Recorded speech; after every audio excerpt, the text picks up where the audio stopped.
இயேசு கிறிஸ்துவின் நாமத்தினால் இந்த நாள் தேவனுடைய என்கிற வார்த்தையின் வேலைக்கு உங்களை அன்போடு வரவேற்கிறோம். இந்த நாளும் தேவன் தாமே நம்முடைய இரட்சகரும் மீட்பரும் என்பதை மாமிசமான யாவரும் கண்டுகொள்ளும்படியாய் செய்கிற நாளாய் இந்த நாள் மாறி போவதாக. அல்லேலூயா. தேவன் தான் நம்முடைய இரட்சகரும் ஆண்டவரும் என்பதை நமக்கு விரோதமாய் எழும்பி இருக்கிறவர்கள், நம்மை சூழந்து இருக்கிறவர்கள் அறிந்து கொள்ளும்படியாய் தேவன் கிரியை செய்கிற நாள் இந்த நாள். ஹல்லேலூயா. கண்களை மூடி சொல்லுவோம் ஒரு விஷயம். ஹல்லேலூயா. கர்த்தர் நல்லவர். தியானிப்பதற்காக எடுத்துக்கொண்டு வேத பகுதி ஏசாயாவின் புத்தகம் 49வது அதிகாரம் 26வது வசனம் இப்படியாக சொல்கிறது: உன்னை ஒடுக்கினுடைய மாமிசத்தை அவர்களுக்கே தின்ன கொடுப்பேன், மதுபானத்தால் வெறி கொள்வது போல் தங்களுடைய இரத்தத்தினால் வெறி கொள்வார்கள். கர்த்தரும் யாக்கோபின் வல்லவருமாகிய நான் உன் இரட்சகரும் உன் மீட்பருமாயிருக்கிறதை மாமிசமான யாவரும் அறிந்து கொள்வார்கள் என்று கர்த்தர் சொல்லுகிறார். அன்பானவர்களே, இந்த நாள் கர்த்தர் நம்முடைய இரட்சகரும் நம்முடைய மீட்பரும் என்று ஹல்லேலூயா அநேகருக்கு வெளிப்படுத்துகிற நாள். 3 காரியத்தை நம் வாழ்க்கையில் செய்ய விரும்புகிறார். முதலாவது, அவர் என்ன செய்ய விரும்புகிறார் என்றால் 25வது வசனம் இப்படியாக சொல்லுகிறது: பராக்கிரமனால் சிறைப்படுத்தப்பட்டவர்களை விடுவிப்பார். அல்லேலூயா.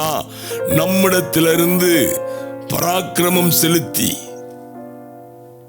நம்மை காட்டிலும் பலவான்கள், நம்மை பார்க்கலும் பலம் பொருந்தினவர்கள், நம்மை பார்க்கலும் அறிவுல சிறந்தவர்கள், நம்மிடத்தில் இருந்ததை நம்முடைய இல்லை என்று சொல்லி சிறையாக்கி கொண்டவைகளை தேவன் இன்றைக்கு விடுவிக்கிற நாள். ஹல்லேலூயா. சில வேளை நம்முடைய சிந்தையை சத்துரு சிறை வைத்திருக்கலாம்,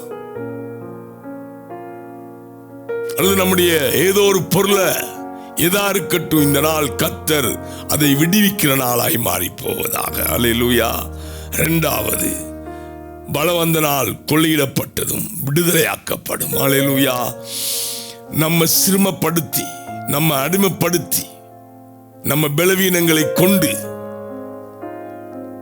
நம்மிடத்திலிருந்து சத்துரு பறித்து கொண்டு போன ஒவ்வொன்றையும் கர்த்தர் விடுவிக்கிற நாள். நம்ம ஏமாற்றி, நம்மிடத்துல பொய் சொல்லி சத்துரு எவைகளை பறித்து கொண்டு போனார், பொல்லாதவர்கள் எவைகளை பறித்து கொண்டு போனார்களோ, ஏமாற்றுக்காரர்கள் எவைகளை பறித்து கொண்டு போனார்களோ, அவைகள் எல்லாவற்றையும் கர்த்தர் இந்த நாள் விடுவிக்கிற நாள். அல்லேலூயா. வசனம் சொல்லுகிறது, அவர் என்ன செய்வாரா? கொள்ளையிடப்பட்டது ஒவ்வொன்றையும் விடுவித்து விடுவாரா.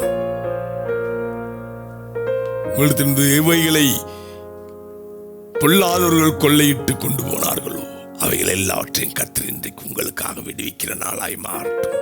3வது சொல்கிறாரு, ஆண்டவரே எனக்காக வழக்காட யார் இருப்பான் என்கிறீங்களா? அவர் சொல்றார், உனக்காக நான் வழக்காடுவேன்.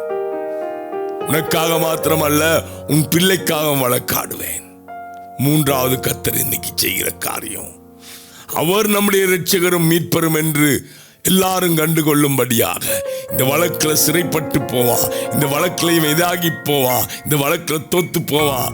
இல்ல, கர்த்தர் சொல்றார், நான் உன் இரட்சகரும் மீட்பருமாயிருந்து உனக்காக வழக்காடி உனக்கான இரட்சிப்பை இன்றைக்கு ஏற்படுத்துவேன் என்று.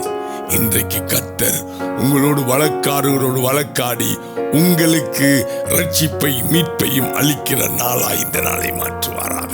அப்ப 3 காரியத்தை கர்த்தர் இன்றைக்கு உங்கள் வாழ்க்கையில செய்து அவரே உங்கள் இரட்சகரும் மீட்பரும் என்று வெளிப்படுகிற நாளாய் இந்த நாள் உங்கள் வாழ்க்கையில் மாறட்டும். முதலாவது, அல்லேலூயா, பராக்கிரமனால் சிறைப்படுத்தப்பட்டவைகள். 2வது, பலவந்தனால் கொள்ளையிடப்பட்டதை அல்லேலூயா விடுதலையாக்குகிற நாள். 3வது, உங்களுக்கு விரோதமாய் போராடுகிற வழக்காடுகளோடு தேவன் வழக்காடி உங்களையும் உங்கள் பிள்ளைகளை ரட்சிக்கிற நாளாய் மாறுவதாக. கண்களை மூடி சொல்லுவோம், ஆண்டவரே இந்த நாள் நீர் எனக்காக மகத்தாய் கிரியை செய்து நீர் என் இரட்சகரும் மீட்பரும் என்று வெளிப்படுகிறபடி நான் உமக்கு நன்றி செலுத்துகிறேன். இயேசுவின் நாமத்தினால பிதாவே, ஆமென். கர்த்தர் உங்களை ஆசீர்வதிப்பாராக.